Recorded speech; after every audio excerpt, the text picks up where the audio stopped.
Greetings, one and all, wherever you are in the universe, and welcome to the latest episode of an Expresso Shot of Confidence, the podcast that challenges taboos and explores confidence from all sorts of different angles, empowering you to be awesome, loudly and proudly. It's time to grab a drink and settle in for the next however long this episode is.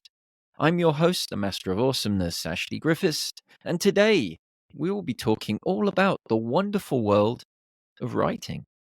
And who better to talk to about this than the awesome Jennifer Jones, the founder of Expert Writing Coach. She supports coaches, healers, business owners to harness the power of their words, even when they may feel that they can't write or they're not very creative. And a very good morning to you, Jennifer. How's it all going? Actually, it is good here. And we Fabulous. can all write, even if we're not creative. Absolutely. We are definitely going to explore that because that's a topic near and dear to my heart as well. Could you tell the listeners a little bit about yourself? Well, as you can hear, did not grow up here in the UK. I do now live on the South Coast. I grew up in Oklahoma. I did my PhD in California, and I've been in the UK since 2007. During my PhD, I trained to teach writing. If you do a PhD in English in the States, you teach professional composition. I was lucky enough to be at one of the few universities that actually teaches you how to do that instead of just throwing you into a classroom and saying, go do it. I don't know what I would have done if they had done that to me. So that's where my training in how to teach writing came from. And a lot of what I teach my clients now is the same as what I was taught to teach my students then. That because I was then serious academic and my writing was supposed to be hard, I was expert at making it. So I didn't start taking my own advice until I became a coach around 2017. Um, and that's when I realized, okay, if you're going to be coaching people who are doing the same thing you're doing, you don't have that academic versus student disconnect anymore, Hmm. where the student's writing is allowed to be easy, but my serious academic writing has to be hard. So I was like, I can't tell my clients that their writing can be easy if mine is quite literally killing me. So I started taking my own advice and it works. Um, yeah, really annoying that I But didn't get to do that earlier. I could have shaved years off of my PhD. I would have been much more productive when I was a lecturer. I just, yeah, it's, some of us that's take a life, isn't long, it? long time to learn. Oh, but that's true, isn't it? I think it's that classic "do as I say, not as I do," isn't it? Hmm. We're often great, and I see this a lot in all areas of coaching. It's like we're fantastic at guiding our clients and guiding them through a process, but when it comes to us, we're probably our worst clients as it comes. Well, so what changed in terms of that? What changed for you? It was changing who I was working with. And so I started, instead of keeping all of the bad writing habits that most of us develop at school, because at school we're Yeah, taught to write for exams. So your first draft is yeah, your only draft. And so the whole time I was writing my thesis and all of my academic publications after, I wouldn't put anything on the page that wasn't perfect. You know how long it takes to get a whole thesis perfect in your head? um, having got up to master's level, yeah, I have an idea, yeah. Yeah, it's not a fun way to do things. So I started actually following the writing process I had been teaching for years, where the first draft is supposed to be an absolute mess that is written as quickly as possible. And then you go through and you edit it for scent. And then Yep, you go through and you edit it for like commas and word choice and things. yeah, And if you take it one step at a time instead of trying to do all of them at once, it's a lot easier. I hear you with that. That's exactly my process. Um, exactly that. I literally just write, and this is getting thrown at a page, and it Yeah. makes no sense. It's not coherent. There is zero flow. It's just basically snippets almost that then get pieced together over a period of time. which takes a hell of a lot longer than actually writing, I found. Um, but yeah, but I want to touch on that because many moons ago, I had a guy called Mark Deeks on the show who is a piano teacher, and we explored this notion of I can't play piano, I can't play a Mm. musical instrument, and in the writing sphere, and I see this all the time. People are saying I can't write, I'm not creative, I'm unable to write anything. Nobody wants to hear what I've got to say, and like you just said, we're kind of taught at a young age that you have to write a certain way and you are writing for exams. And during that process, and you mentioned this on your website, you will get people, teachers, parents, maybe other colleagues, peers that will say, you'll never be able to do that. You can't do that. This is no good. Don't give up your day job. What? You're wasting your time. And this can then end up stealing away the joy of writing and being creative in whatever sphere we're talking about. So, what would you say to people that feel that they're not creative or they can't write? That whoever told you you couldn't write is wrong. My English teacher, when I was 16 years old, told me I would never learn to write well and that I shouldn't pursue any degrees in the arts or humanities. In large part because of that, I have had different periods in my life where I start telling myself, you're not creative. That's why Mm, I have the word music in big wood letters on a shelf behind me. mhm, My first degree is in flute performance. okay. My second is in English. And so there's also a photograph of a wooden flute on a sheet of music behind me. And so that I remind myself, no, you have, you know, if a musician's not creative, then who is? And Mhm, so I keep visual reminders that no, you are creative, you can do this. Um, a lot of overcoming those, and you might not even remember who told you you can't write because it might have happened earlier than like 16, where that's going to stick yeah, in your head. But find all of the proof that you can in your life that you are creative. yeah. If you've ever written a blog post, you have brought something into this world that didn't exist before. That is literally creation. Mhm, If you have recorded a podcast, you are bringing something into this world that wasn't here before. You have created this thing. So gather up all of that proof, put pictures of it or recordings of it in a box so you can go back to it to remind yourself that you are creative. You have done these other creative things, so you can do this one and write whatever it is you want to write. yeah, that's powerful. That's powerful because I always say to people when they say, "Oh, I can't sing, I can't dance," I'm like, "Okay, do you have vocal cords and can you open your mouth? Then you can sing." Okay. Uh, can you move? And you don't even need to be physically able to use your legs. I mean, you know, if say you don't have that ability, you can move your arms to music. You can Yeah. dance. I think the issue is usually people compare themselves to successful writers, dancers, popular influencers online, popular bloggers, famous singers, whatever it is. And I can't remember who this quote is attributed to. Comparison is the thief of joy. Pretty sure it's an ex-US president, isn't it? If I remember rightly. Sounds right, but I don't remember which. Yeah, I did a whole episode based on that quote. It doesn't matter who said it. It's the notion is true. Mhm. So how can people, would you say, move past that comparison? What are some ways that they can do that? Remember that the people you're comparing yourself to are showing you the final version, Hmm. not all of the messy ones. And with writing in particular, lots of famous writers like Wordsworth or the ancients, like Homer and the Iliad, that they always start Mm, those big epic poems by asking the muses for help. That yeah. is the ultimate get out of jail free card because if you say, well, the muses have to tell me what to write. So then if I can't write, then it's because the gods have decided I can't write. So what am I as mere mortal supposed to do about that? And so, we start there in ancient Greece and Rome because they all did it.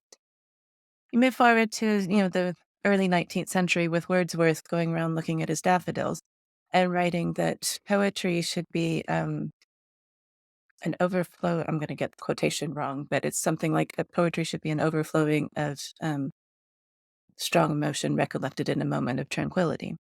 And Yeah. he's suggesting that you should just be able to sit down under your tree next to your daffodils and write a perfect poem. Yeah. He says this in the middle of him spending, I think it's about 45 years writing and rewriting. His longest work is called The Prelude, which was Hmm. supposed to be the prelude to a much longer work.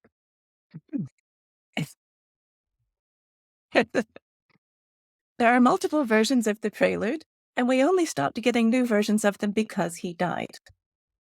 Okay. Well, there we So go. we all go through iterations. Nobody's final draft looks like what their first draft looked like. So stop comparing your first draft to somebody else's final.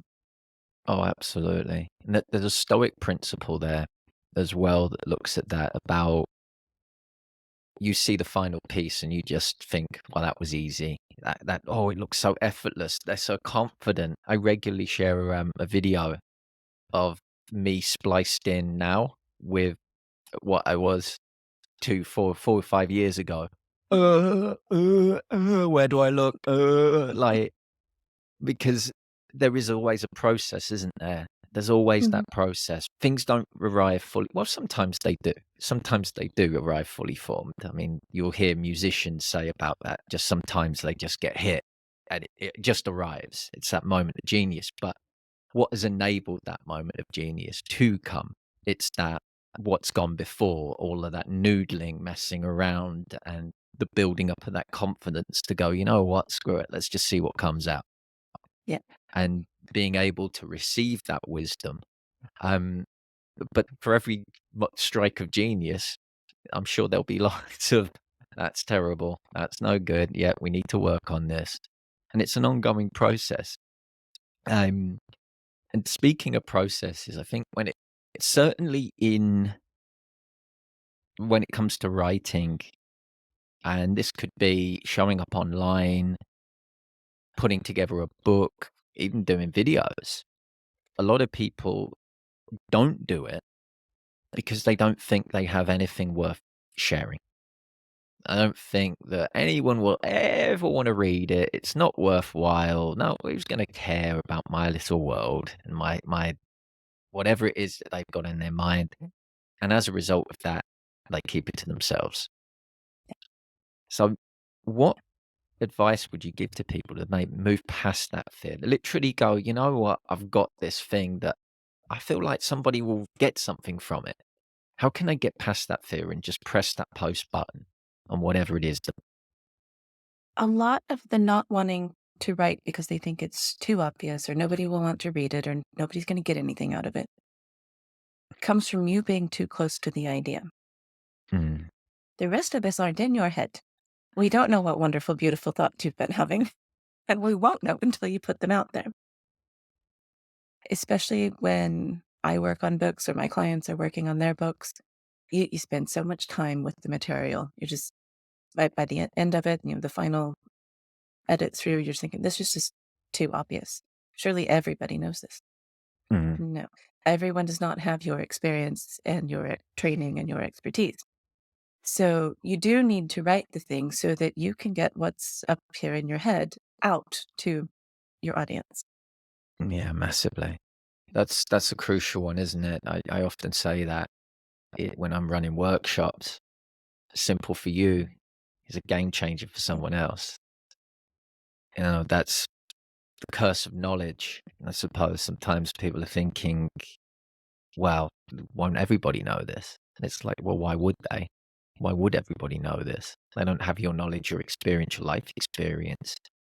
Sometimes I think people are worried about, I think this is probably more of an ego led thing, or certainly a perception of themselves thing, that they're worried that, well, it'll be boring. Who's going to care about my story? But the fact of the matter is, and I always like to quote Yuval Noah Harari here, um, who basically said stories are the reasons we're not living swinging from trees anymore. It started with the images, the hieroglyphics, and that passed along from generation to generation, and we still do it. We do it every single day.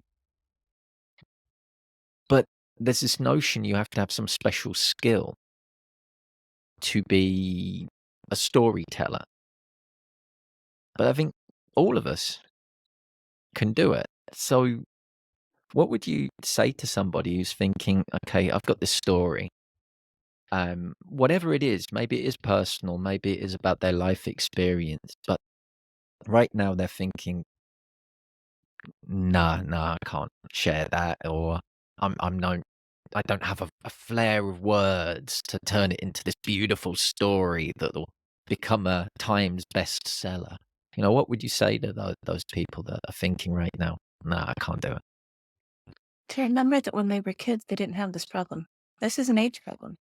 Yeah, If I ask my almost 4-year-old niece to tell me about what she did since I last saw her, and yeah, then just sit and make it clear that I'm listening, she will talk for as long as I will listen. And if I ask her to tell me a story about her doll's life, she will make one up right there on the spot without worrying about it being any good. yeah, But somewhere between almost 4 and, your 20s, 30s, 40s, or beyond, we start second guessing it because we start expecting judgment. yeah, So you have to get back to playing with ideas and narratives and stories. Whether you're writing nonfiction or fiction, it doesn't matter. You're still writing a narrative. mhm, We communicate by telling each other it goes back to what I said earlier. You have to get what's in your head out, or people don't understand what's in your head and what you're feeling and what you're going through. And people are fundamentally curious. They want to know. yeah, So we, uh, we have to learn how to tell that. So getting back to playing with the ideas as you're in your first draft, especially when you're talking about writing, and then moving it into a more formal setting. So step away from keyboard. there you go. I want to just reflect on a couple of words you're saying. Again, it's that playful and curious. And I'm totally with you there. I was talking to a student the other day, and we were like, they had a block regarding something, and I was like, okay, let's play. And we ended up creating this scenario where they were going to literally create a business around this problem, and they were going to present it. The moment they stepped into that place, they were like, got it. The block had gone. Because they started playing, they started getting curious, but that initial reaction, they were like, "This is silly. This is stupid. This is ridiculous." But like you said, as a kid, wouldn't even think about it. Wouldn't even think about that. And getting playful, getting curious, I feel like that's something we deny ourselves as adults.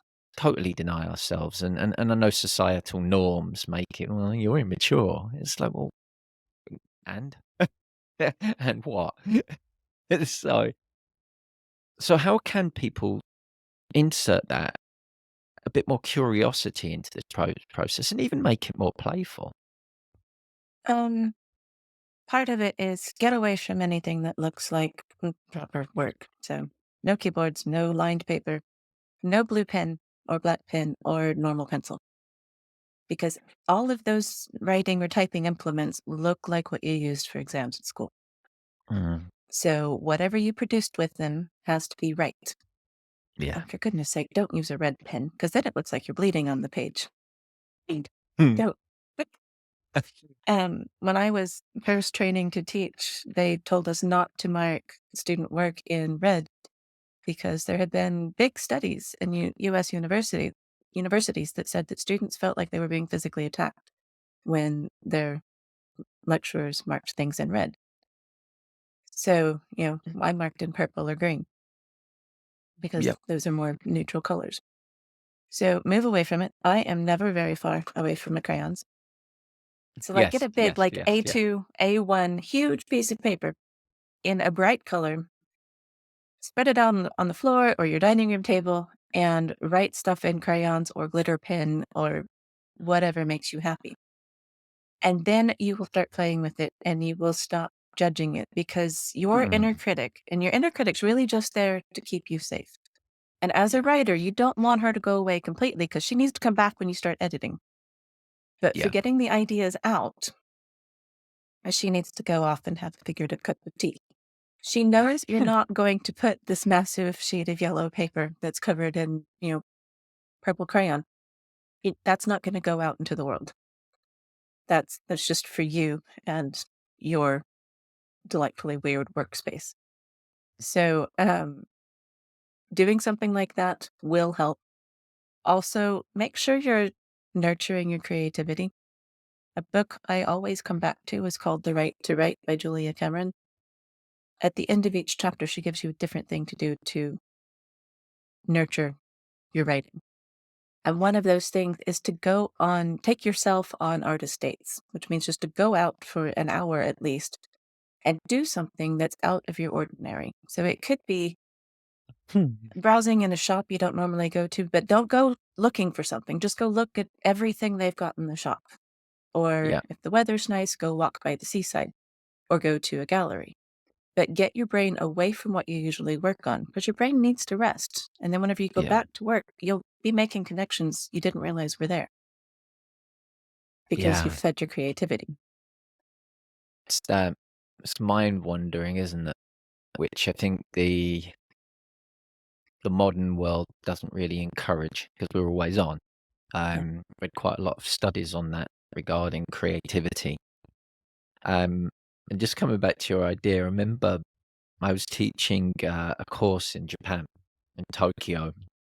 It's a bunch of university students, and it blew my mind how such a simple thing could literally open so many doors for people. So they were used very much when we talk about this concept of right and wrong in that culture. It's like, yeah. So we were doing a creative writing course, and I basically gave them those pieces of paper and went, "Okay, this is a mind map." And they honestly, it was like the highlight of their week when I gave them that. Just amazing to see. They got so excited about it, and the ideas that came from that, it was just so powerful. And I think that's really important, like what you just said, to reflect on that. It's finding your way, isn't it? It's Mm. finding your path into that. And there's a lot of one size fits all approaches out there that says it's got to be this way, but does that align with you? And that's one of the things that people struggle with when it comes to writing a book or showing up, starting a blog or starting a newsletter or even promoting your business, whatever that is. You've got a blank piece of paper. And that, for so many people, immediately they're overwhelmed by it. They literally disappear into themselves and go, I can't do it. So what steps can people take to kind of remove that overwhelm and get started? The outlining technique I teach uses questions because it turns the writing process into more of you having a conversation on the page. Because no, I've never met a business owner who can't tell me what they do and how they help their Hmm. clients. I've never met somebody who wants to have a blog who can't tell me what they want to write about, or someone who wants Mhm. to write a book who can't say what they want to write about. But what it's committing it to the page, because again, you're going back to somebody's going to judge this, going to be graded, and life is going to end if I don't pass this exam. Um, that kind of fatalistic feeling that we put on writing causes a problem. And you're right, the blank page is the worst thing to face. Hmm. So having a structure helps a lot of writers. So that structure is to write your statement of argument, Yeah. or for any Americans listening to this, thesis statement. Um, my two countries use the word thesis very differently. Yeah. Your statement of argument is just a one sentence statement of what your thing, whether it's a social media post or a book, is what's the point? Why should somebody read it? And then list the questions you're going to have to answer to convince your reader that your statement is true. Then you put those questions in a logical order. You get rid of the questions that don't make any sense. And then writing your draft is just answering each question. Mm. And you wouldn't have trouble doing this with a person. But if you still get blocked, you could get a kind friend. This could be something you trade off doing for each other, who could meet with you on a Zoom call, and they could ask you the questions and you could answer them because you won't have trouble having this conversation, and record it and then upload that to YouTube as a private video. Wait Yeah. a few minutes and it'll produce the subtitles. So then you copy that onto your page and it's no longer blank. There you go. That's a great thing to do. Think I love that idea because I think one of the things I do, like with my videos, like the long form content, so like podcasts, when I do an individual podcast, I throw it into my editing software. Immediately, I've got the writing's done. It transcribes everything. Press a few buttons with the AI, and it outlines a podcast and it outlines a blog. And I like writing. So, like, I'm not going with whatever the AI writes because it's just not me, and then quite Yeah. personally, half the Like, time it's just a load of crap, that I end up spending more time editing than it would have done me writing it. So the whole "it saves time" argument is complete nonsense. For me, having, like you just said, those headlines, those subheadings, immediately that acts as an anchor, and I'm able to write instantly. It's one of the first things for me when I do writing, be that a blog, whatever. I write the headlines or the subheadings first, and then it flows. Because even though, like you said, certainly with writing, I don't really feel like this way when it comes to videos. But there is that time where, especially if I'm writing about a subject I'm not that well versed in, that blank page is like, how am I filling this with 500, 1,000 words? yeah, Like, I could maybe do 20, and I feel like that would be enough. Um, but yeah, there's so many different ways, and I think again it comes back to being playful and curious about it, because there's loads of different ways to do this, right? yeah. And that's the getting away from the idea that there's a right way to Mm. write any of the things that we write helps massively. Nobody wants you to sound like a grammar book. I'm the only person I know who actually reads new grammar books. Um, I've only found actually one that's even sort of readable. It's the Penguin Guide to the Comma. The man who wrote it, though, the final chapter is about the internet, and he doesn't think this newfangled thing's going to catch on. He's Oh, passed there we away go. since, so he's probably from wherever That he did is deeply that didn't regret. age well. No, but nobody wants you to sound like a grammar book because most people don't want to read them. They want you to sound like you, Yeah, and that there's not a right way to do any of this stuff. yeah. I often say that I've worked over the years. I've worked with a lot of people that are learning English as a second or third or fourth or sometimes fifth language, and they inevitably will come with the grammar questions, Yeah. and they'll go, "Well, I looked on the internet," and I said, "Don't do that." And they're like, "Why? You go onto a forum asking how to use a semicolon or what is the correct spelling of the past participle of forget." Um, you're going to step into a war zone. They're like, "Why?" Good luck finding agreement. People get proper upset about this. So it's Mhm. like, think about how best can you communicate. Stick with that. Don't go down the ground because you're just not Yeah, going to say anything to anyone ever because it just becomes too loaded. it does. And a lot of the people who participate in those, especially those grammar forums, they are prescriptivist grammarians who want there to be very set rules for English. English Yeah. doesn't have them. Um, Mm. rather than a grammarian who's more about, have you made your point clear? Okay, good. That's all we need. Um, with the prescriptivist, you'll find that a lot of them are trying to apply Latin grammar rules to Yeah. English. Latin has very set rules because it's a dead language. English Yeah. doesn't because it's still changing all the time. Just think about how much it's changed in our lifetimes. Oh, wowzers. When my grandpa was about 70 or so whenever I moved to California, and he bought a computer and wanted to learn how to email me. Yeah. So we set the computer up and I tell him to click on the icon. Okay, well, first of all, he's tapping on the screen, and this is in 2001, and there weren't touch screens then. And Oh, pioneer right there. yes. And second, Yeah.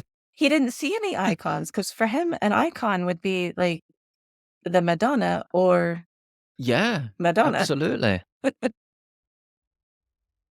So just, those two words, just click and icon, had completely Mm, different meanings for him. English is changing massively every single day. So you can't have these hard and fast rules that you can point to and say, this is how you do this thing every time. absolutely. But language is it's a living. I like to think of language as a living, breathing organism Yeah. because it effectively is. Very much. If we use the body as a metaphor for this, things are constantly changing. It's adapting. Words die. Words are born. Words change. Words come back. Different expressions come into it. Different ways to say things. The intermingling of languages due to immigration. And I love it.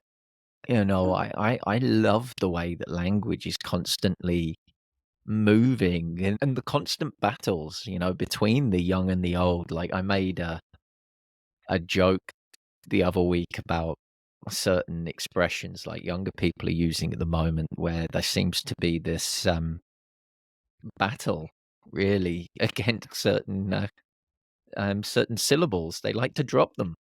And I was like, hard. How hard is it to say charisma? Why are you saying Riz? But I do it very much tongue in cheek because I think it's just funny. And yeah. but I think taking this back into the writing process, a story, a book, a piece of writing, even your process as a writer, whatever that means, it's always changing, isn't it? Yeah. And it's always changing if you're writing. If you're trying to keep it rigidly the same, you're probably not writing anything There you go. because you have to adapt to where you are at the moment. Mm. And it evolves from there. I love that. I love that. I love that. But yeah, there's one more question I wanted to just explore, and it's the good old saying, and I hear this a lot in the business world, is that there's a saying that everybody has a book in them. Yet there's so many people that would like if you say that to them, they'll go, not a chance. Not doing it. What? What am I going to talk about? My mundane life. But I think it's true. I think everyone's got at least one book in them. And especially whenever business owners tell me that they don't have one. It's like, okay, so you're not actually helping those people who are giving you money? Mhm. But before I give you any. There we go. Um, Run away. Sticking with the business owners, you have at least one book explaining why you started your business and what you do in it. Because people Yeah. want to know that. A lot of my clients will worry, but if I tell them everything in the book, they won't hire me. It's like, but you bought my book because my first book is called There's a Book in Every Expert, That's You. Yeah. And my group program is called There's a Book in Every Expert. The entire content of the program is in the book. I was like, okay, so you're telling me that if I put all of this stuff in the book, you're not going to pay to work with me, but you bought the book and then you signed up for the program. Yeah. And they said, well, I needed more help. I was like, that's right, because your book can't do everything you can do. but you Yeah. did want to see what was in there before you decided Mhm. to work with me. And, if you're writing something else, like, my next book that's not about writing is going to be about how the Victorians responded to the introduction of anesthesia. Short version is not at all Cool. how you'd expect. Some of them refused to use it at all because they I thought the pain was what was keeping you alive, and others used it as a party drug. oh, Um, I bet. yeah. And if you're looking at, why would anybody want to read that weird thing that I've been interested in for years? They will want to read it because, again, people are fundamentally curious. They want to look at how things were in the past.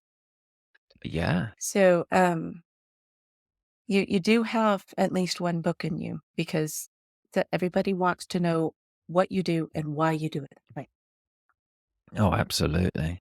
And then if you have any Absolutely. weird interests, like what exactly did the Victorians get up to with chloroform, you will find an audience for that because there are people who are like, that's a good question. What did they do? There is always an audience. Yeah.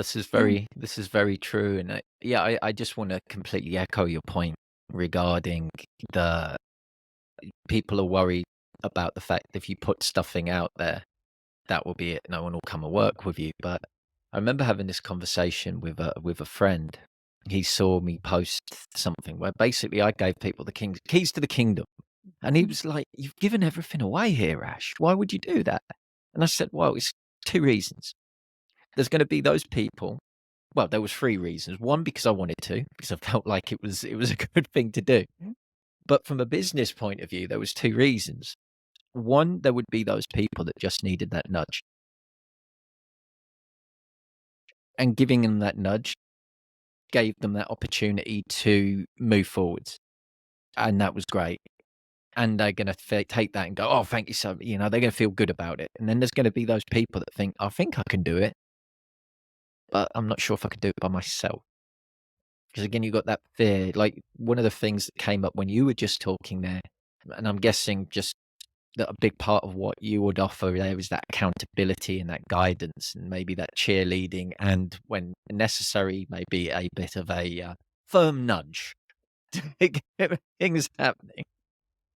Yeah, And people that's what do people want. they need the accountability, but also, my book can explain the process, but it can't apply it to your particular book. Yeah. And that's going to be true of any advice or how to book you write because your book doesn't adapt to what the reader needs. Yeah. For sure. And it's all personal. We're all different journeys. And again, like I said, there will be those people that probably read your book and go, brilliant, great, and crack on. That was just the motivation they needed just to get the final Yep. nudge because they were there and they apply it and they're in that position. They're a complete self starter and they can do it without, and then maybe they bring you in for the editing process. Yes. But then like you said, there's people who are going to come into your course that just need that guidance and feel like because of the fears, the doubts, whatever it is that's in the way, they just need that hand holding. And in the group program, what I love about it, because we all meet on together and it's not individual, as they listen to the other people in the program talk about their writing struggles, I'm not the only one. It's like, no, you're all having exactly the same problems. And I talk about when I had this problem on page whatever in the book, that you're not weird. There's nothing unusual going on here. This is what writing does sometimes. And Yeah. yeah, some people will get that reassurance from just reading it on the page. Others will need to read it and then hear it from somebody else and then hear it from me again. Yeah. Yeah. And that's the power of a group program right Yeah. there. So, speaking of that, we're coming to the end of our time together. So, you've mentioned the group program, but for any would-be writers out there that are looking for support, and what offers do you have, or what services do you have for them? Well, there is the group program. I also have a short workbook recorded mini course called Think Like an Author. Um, there will be a link to that in the show notes. If you use code Espresso, you will get 50% off. So it will be for the princely sum of £5. And Think Like an Author takes you through the process of confirming for yourself that you're ready to write your book. So you will start by compiling all of the evidence you have that you are, in fact, expert enough to write one, and that you do have the tools you need to overcome setbacks, because we all have bad writing days, and that you can, in fact, find time to write the book. Because a lot of people come to Hmm. me and say, I can't possibly find time to write a book. If you're right, now this isn't true of all books, because if you have to go spend months in the British Library, it's going to take you longer. But if you're writing a Hmm. book about what you do as a business owner, so the stuff that you do day in, day out without even really having to prepare for it anymore, it's going to be about 65 active hours from first word on the page to send it to the editor. Okay. That's all, if you follow the process and don't let yourself get too stuck in your head. So once you've confirmed that you can find the time, then the last section of Think Like an Author takes you through a skills audit for all of the other skills you need, because unfortunately, writing the book, that's not the end. You've got to connect with the audience for the book so that somebody will buy it once you publish it. You've got Hmm. to figure out how to format it, get a cover, and all of that sort of thing. So then by the end of Think Like an Author, you know that you can write the book because you have the skills and the knowledge, and you know what support you're going to need along the way. And then you can look at your budget and your time and choose the right time for you to write the book. Okay. Awesome. Awesome. Awesome. And as Jennifer mentioned, the link to that will be in the notes, along with how you can get in touch with us. So before we ride off into well, there is no sunset today, into the murky grey sky around here. I don't know. Hopefully, it's a bit brighter down south. It's bright but cloudy. Okay. Well, before we ride off into that cloud in search of sunshine, there we go. How about that? There is one final question that to ask you, and that is, what is your espresso shot of confidence for our listeners? To get back to playing with your ideas. Get your crayons out. And I do carry a box of crayons with me to every coaching session. We have to have the crayons and the unlined paper, because boxing yourself in with lines and black ink is not the way to get creative. Love it. So Love it. get back in touch with your inner child. Boom. Boom. Let's get creative, people, and let's start playing and get that bloody book done. Right. So, awesome. Do it today. Well, maybe not the whole book, but get started today. Get started today. Awesome. Well, thank you so much for stopping by. It's been awesome having you. Thank you for inviting me. It's been lovely. Okay. Awesome, awesome, awesome. And thank you to you, our awesome listeners, wherever you are in the universe. So don't forget to subscribe wherever you're listening or watching this to get notifications of when the next episode drops.